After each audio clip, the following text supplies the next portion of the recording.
టీడీపీలో పనిచేసినప్పుడు చంద్రబాబు గారిని బ్లాక్మెయిల్ చేసి ఎన్నో పదవులు తీసుకున్నాం. ఆ పార్టీలో పనిచేస్తున్నటువంటి కార్యకర్తలను నాయకులను ప్రత్యేకించి నీ సామాజిక వర్గం దళిత వర్గాల నాయకులను ఎదగకుండా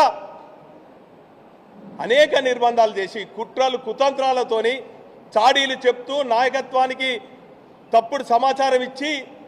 వారి రాజకీయ భవిష్యత్తు లేకుండా చేసినటువంటి నీచమైన నికృష్టమైన చరిత్ర నీదని కూడా ఈ సందర్భంగా తెలియజేస్తున్నాను. అయినా 2013లో తెలంగాణ